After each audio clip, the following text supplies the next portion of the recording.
بسم اللہ الرحمن الرحیم۔ السلام علیکم، ہمارے چینل پر خوش آمدید۔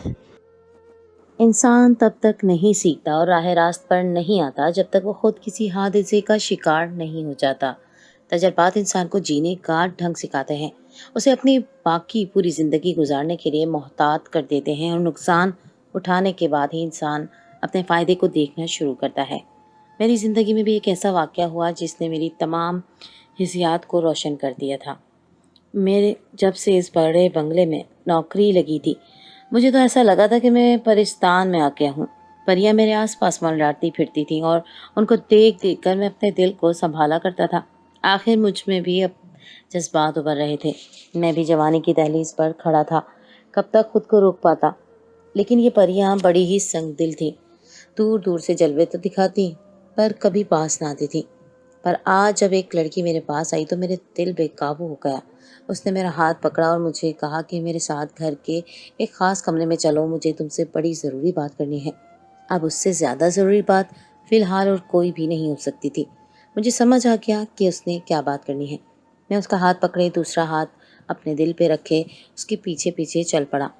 یہ راستہ تو بڑا ہی کم تھا، لیکن اس راستے میں نے نہ جانے کیا کیا خواب سجا لیے اور کتنے ہی ارمان میرے دل میں جاگنے لگے۔ جب میں کمرے کے اندر گیا تو سامنے کا منظر دیکھ کر حیران رہ گیا۔ میں نے کہا کہ یہ سب کیا ہے؟ اس نے کہا کہ اس لیے تمہیں یہاں پر لے کر آئی ہوں۔ جب میں نے اس لڑکی کی طرف دیکھا تو اس کے چہرے پر شیطانی مسکراہٹ تھی۔ میں نے کہا کہ میرا ہاتھ چھوڑو، پر وہ میرا ہاتھ نہیں چھوڑ رہی تھی۔ میں نے کہا کہ میں ایسا کبھی نہیں کر سکتا، مجھے جانے دو، مگر وہ مجھے مسلسل اس کام کے لیے مجبور کر رہی تھی۔ میں وہاں سے بھاگ جانا چاہتا تھا، کیونکہ سامنے ایک نہیں بلکہ پوری 7 میرا نام فضل بخش ہے۔ میں پڑھا لکھا نہیں تھا، مجھے پڑھائی میں اگر کوئی دلچسپی ہوتی بھی تو اس کا کوئی فائدہ نہیں تھا۔ بچپن سے ہی میرا مشاغل اور قسم کے تھے اور میں اسکول سے بھاگ جایا کرتا تھا۔ میری ماں کی بڑی خواہش تھی کہ میں پڑھ لکھ کے بڑا آدمی بن جاتا، لیکن میری ماں کی خواہش اس کے دل میں ہی رہ گئی، کیونکہ میری خواہشات ایسی نہیں تھی۔ میں تو بس دنیا کی رنگینیوں سے رغبت رکھتا تھا۔ مجھے کم عمری میں ہی عجیب قسم کے شوق تھے۔ میری عمر اتنی زیادہ نہیں تھی۔ باپ غربت کی چکی کاٹتا دنیا فانی سے کوچ کر گیا، تو ماں نے کہا کہ اسی بات سے میں ڈرتی تھی کہ تیرا باپ مر جائے گا تو ہم لوگ بھی فاقوں کی زد میں آ جائیں گے۔ تو پڑھا لکھا بھی نہیں ہے کہ تجھے کوئی نوکری دے۔ میری 2 بہنیں تھیں، دونوں کے مستقبل کو سنوارنے کے لیے شادی بیاہ کرنے کے لیے پیسے کی ضرورت تھی۔ میں کیا کرتا؟ میرے پاس تو 1 روپیہ نہیں تھا۔ میں جگہ جگہ کام کے لیے جانے لگا، لیکن میری تعلیم اتنی کم تھی کہ مجھے کوئی بھی کام نہیں مل رہا تھا۔ اوپر سے میری حرکتیں مجھے ہر جگہ ذلیل کروا رہی تھی۔ ایک دفعہ اسی چوک میں کھڑے ہو کے میں نے ایک لڑکی کا ہاتھ پکڑ لیا تھا اور اس نے میرے منہ پہ تھپڑ دے مارا تھا۔ اس نے کہا تھا کہ اپنی عمر دیکھو اور اپنے کام دیکھو، پر میں کیا کرتا؟ وہ مجھے اتنی پیاری لگی تھی کہ میرے سے رہا ہی نہیں گیا تھا۔ پہلے میں اسی چوک میں اپنے دوستوں کے ساتھ بیٹھا کرتا تھا۔ اس دن کے بعد سے میرا وہاں سے ٹھکانہ بھی اٹھ گیا اور سب لوگ ہی مجھے میلی نظر سے دیکھتے تھے۔ مجھے پتا تھا کہ اس محلے میں مجھے کوئی کام نہیں دے گا۔ پر پھر ایک دن ایک امیر آدمی ہوٹل کے قریب کے پاس سے گزرا۔ اسے اپنی گاڑی کا ٹائر پنکچر ہونے پر مدد کی ضرورت تھی، تو میں اس کی گاڑی کے پاس جا کے کھڑا ہو گیا۔ اس کی گاڑی کو دیکھ کے پنکچر ٹھیک کرنے کی اجازت مانگی۔ میں نے ٹائر ٹھیک کہا اور گاڑی کو بھی صاف کرنے لگا تو اس نے مجھے دیکھ لیا۔ اس نے کہا کہ گاڑی کو صاف کرنے کی ضرورت نہیں ہے، اگر تمہیں کچھ اور پیسے چاہیے تو میں یوں ہی دے دیتا ہوں۔ میں نے اس کی طرف ایک نظر دیکھا، شاید وہ میری مجبوری کو سمجھ رہا تھا۔ میں نے کہا کہ جی مہربانی ہوگی آپ کی، دے دیں پیسے۔ تو اس نے مجھے 300-400 روپے ایسے ہی پکڑا دیے۔ میں بڑا خوش ہو گیا۔ جانے لگا تو اس نے کہا کہ بس یہی کام کرتے ہو اور کوئی کام نہیں آتا ہے؟ میں نے کہا کہ کوئی کام دیتا ہی نہیں ہے، کیا کروں؟ اس نے کہا کہ دیکھنے میں تو اچھے بھلے گھر کے لگتے ہو۔ میں نے کہا کہ جی بس غربت کی وجہ سے حالات تنگ ہے۔ اس نے کہا کہ میرے پاس ایک کام ہے، کرنا چاہو گے؟ میں نے کہا بالکل، کیوں نہیں؟ مجھے تو یہ آدمی اچھا لگ رہا تھا جس نے بلا وجہ ہی مجھے اتنے پیسے دے دیے، تو پھر کام کرتا تو یہ یقیناً اچھے پیسے ہی دیتا۔ اس نے کہا کہ میرے گھر پر ایک نوکری ہے، گھر کی چوکیداری کرنے کا کام ہے۔ تمہاری عمر تو کم ہے لیکن دیکھنے میں تم جرأت مند لگتی ہو۔ میں نے کہا کہ آپ فکر نہیں کریں، میرے رہتے ہوئے گھر پہ کوئی آنکھ اٹھا کے بھی نہیں دیکھ سکے گا۔ اس نے کہا کہ گھر کو صرف باہر کے لوگوں سے نہیں بچانا، گھر کو اندر کے لوگوں سے بھی بچانا پڑے گا۔ میں نے کہا کہ کیا مطلب؟ میں یہ بات سمجھا نہیں۔ اس نے کہا کہ نوکری کرنا چاہتے ہو تو میرے پتے پہ آ جانا۔ اس نے مجھے اپنا کارڈ دے دیا۔ میں نے جاتے جاتے اس کی گاڑی کو دیکھا۔ میں نے کہا کہ یہ تو بڑا سیٹھ ہے، یقیناً کام کا اچھا معاوضہ بھی دے گا۔ گھر پہنچا تو میری بہن میری امی کے سرہانے بیٹھی ان کا سر دبا رہی تھی۔ میں نے پریشانی سے پوچھا کہ امی کو کیا ہوا ہے، تو بہن نے بتایا کہ گھر میں کھانے کو کچھ نہیں ہے، امی کی دوائیاں بھی ختم ہو گئی ہیں، اس لیے طبیعت زیادہ خراب ہو رہی ہے۔ تو میں نے کہا کہ 2 منٹ رکیں، میں آتا ہوں۔ واپس چلا گیا اور جو پیسے مجھے سیٹھ نے دیے تھے میں اس سے ماں کی دوا لی اور کھانے پینے کا کچھ سامان لے آیا۔ تو میری ماں کی طبیعت بحال ہوئی، کھانا کھا کر ان کی حالت قدرے بہتر ہوئی تو انہوں نے کہا کہ تجھے کام مل گیا؟ میں نے کہا کہ ہاں مجھے کام مل گیا ہے، کل سے میں نے جانا ہے۔ میری ماں بھی بڑی خوش ہو گئی۔ میں اگلے دن اس بڑے صاحب کی کوٹھی پہ پہنچ گیا۔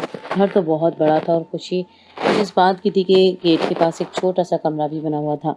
اس کا مطلب کہ یہاں پر رہنا ہے، مجھے جگہ بھی مل جاتی۔ ویسے بھی میرا گھر میں کام کیا تھا، میری ایک ماں تھی، 2 بہنیں تھیں، لیکن میرا گھر یہاں سے زیادہ دور نہیں تھا۔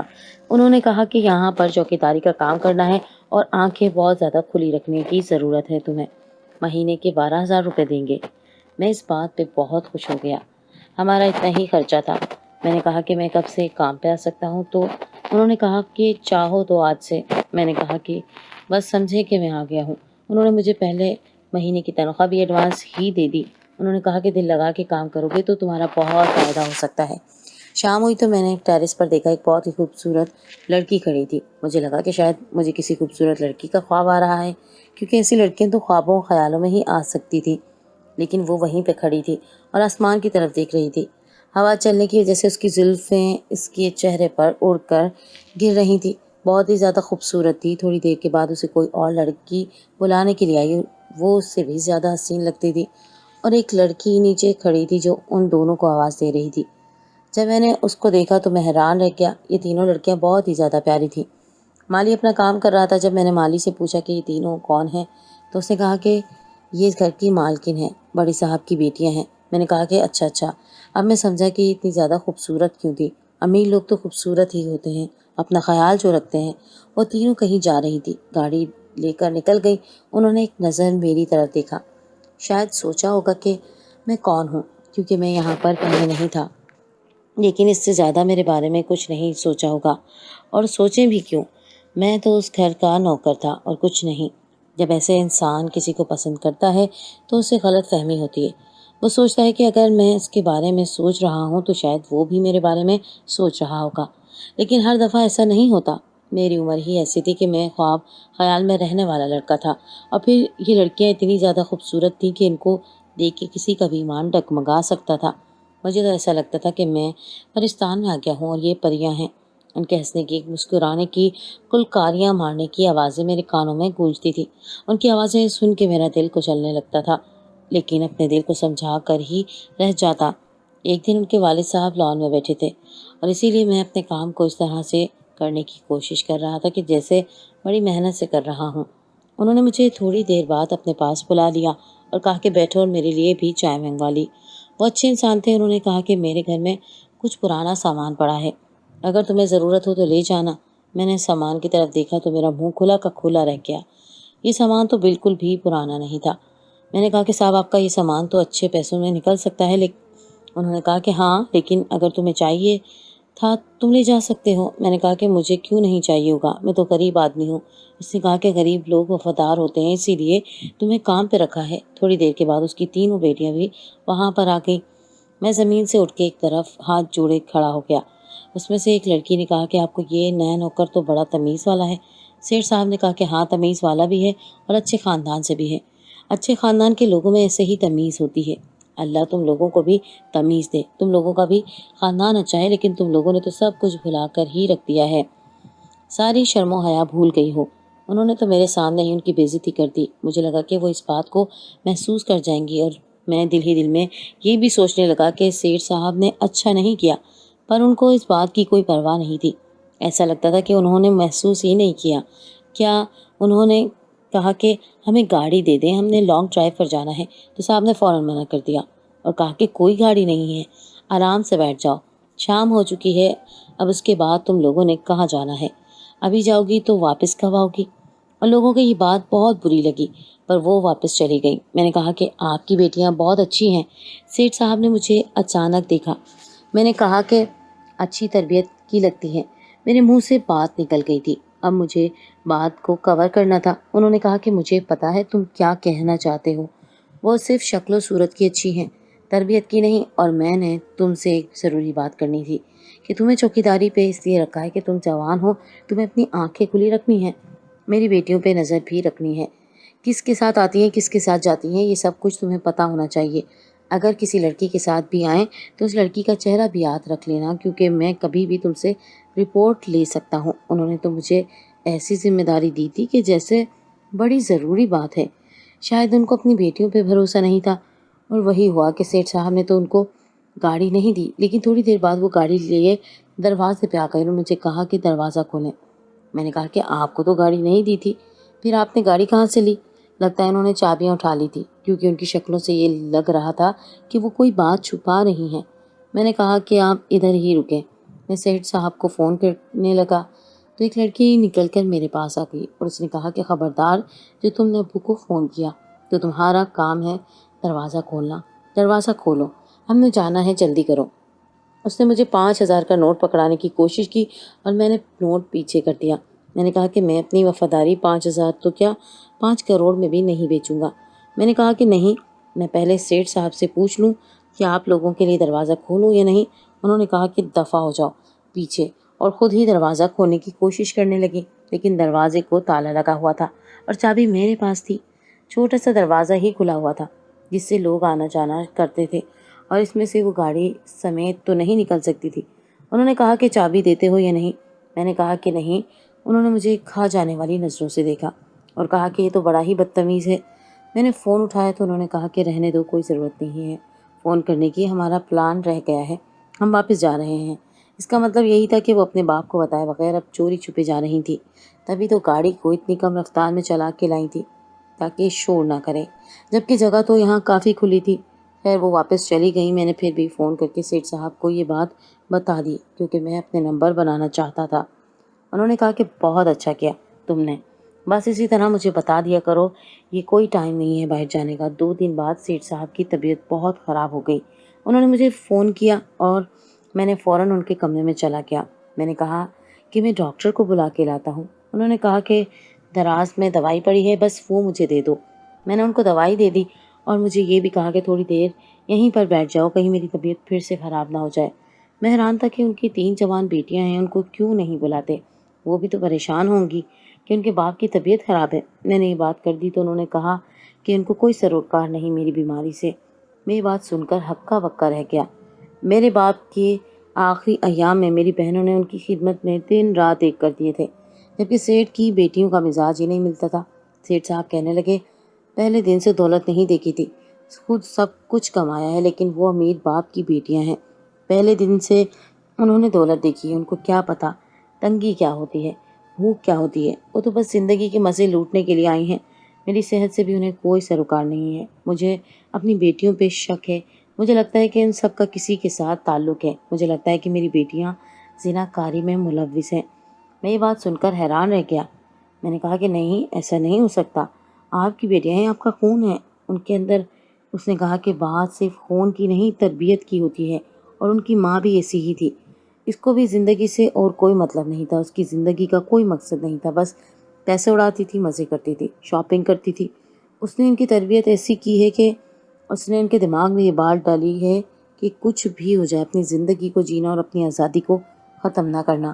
اور وہ بھی اس دنیا سے اچانک ہی چلی گئی، کیونکہ ایک حادثے کا شکار ہو گئی، ورنہ ابھی بھی ان کے ساتھ ملی ہوتی اور اس گھر میں 3 کی جگہ 4 مصیبتیں ہوتی۔ مجھے لگا کہ وہ بیمار ہے اس لیے ایسی باتیں کر رہے ہیں، لیکن پھر باقی نوکروں نے بھی کہا کہ بڑے صاحب نے اپنی بیٹیوں کو کئی دفعہ اس طرح کی حرکتیں کرتے ہوئے پکڑا ہے۔ ایک دفعہ تو بہت بڑا مسئلہ بن گیا تھا، پولیس کیس ہو گیا تھا، لیکن بڑے صاحب نے اپنا روپ استعمال کیا اور اپنی بیٹیوں کی جان بچا کے لے آئے۔ اس لیے تو تم جوان کو رکھا ہے، کیونکہ یہاں پر پہلے جو چوکیدار تھا وہ بوڑھا تھا، وہ سویا رہا اور اسے پتہ ہی نہ چلا۔ بات کچھ اس طرح کی ہو گئی تھی کہ جب سے میں نوکری پہ گیا تھا، صاحب کی بیٹیاں جیسے اس گھر کے اندر قید ہو کر رہ گئی تھی، کیونکہ جیسے بھی حالات ہوتے وہ کہیں بھی جانے کی کوشش کرتی تو مجھے بتا کر ہی جانا پڑتا تھا۔ میں فوراً سیٹھ صاحب کو فون کر دیتا تھا۔ اس کمرے میں ایک انٹر کام پڑا تھا اور اس کے ساتھ ہی میں رابطہ کرتا تھا۔ اگر وہ کہتے کہ جانے دو تو میں جانے دیتا، نہیں تو میں گیٹ نہیں کھولتا تھا اور چابی میری جیب میں ہوتی تھی۔ مجھے تو کبھی کبھی ایسا محسوس ہوتا تھا کہ جیسے میں ہی اس گھر کا مالک ہوں، کیونکہ اس گھر میں جو بھی آتا تھا میری مرضی سے ہی آتا جاتا تھا۔ سیٹھ صاحب بیمار تھے، وہ خود بھی زیادہ باہر نہیں جاتے تھے۔ انہوں نے مجھے کہا تھا کہ تم نے اپنی آنکھیں کھلی رکھنی ہیں، اور میں نے اس کام کو بڑی سنجیدگی سے کیا تھا۔ سیٹھ صاحب نے مجھے کافی سارا سامان دیا، میرا گھر سامان سے بھر گیا۔ ہم غریبوں کے لیے تو یہ سامان بالکل نیا تھا۔ انہوں نے مجھے 15,000 مہینے پہ رکھا تھا، لیکن آتے جاتے بھی وہ مجھے کچھ نہ کچھ دے جاتے تھے اور میرا مہینہ 20 سے 25,000 روپے چلا جاتا تھا۔ میری امی اور بہنیں بھی بہت خوش تھیں، میں گھر میں پیسے لا رہا تھا۔ انہوں نے کہا کہ ہم نے تو کبھی سوچا بھی نہیں تھا کہ تم نے تو پڑھائی بھی نہیں کی، پھر بھی تم گھر میں اتنے پیسے لے کے آ رہے ہو جتنے آج کل پڑھے لکھے لوگ کماتے ہیں۔ میں نے کہا کہ بس قسمت کی بات ہوتی ہے اور میں ہر طرح سے خوش تھا، لیکن مجھے نہیں پتا تھا کہ میری زندگی میں ایک طوفان آنے والا ہے، اور وہ طوفان انہی لڑکیوں کی وجہ سے آئے گا۔ مجھے وہ بہت اچھی لگتی تھی، پیاری لگتی تھی، آنکھیں سینکنے کے لیے اچھا سامان تھا، کیونکہ ظاہر ہے وہ میری نہیں ہو سکتی تھی اور ان کا میرے ساتھ کوئی واسطہ بھی نہیں ہو سکتا تھا، لیکن دور دور سے دیکھتا تھا تو اچھا لگتا تھا، رونق لگی رہتی تھی، ٹائم گزر جاتا تھا۔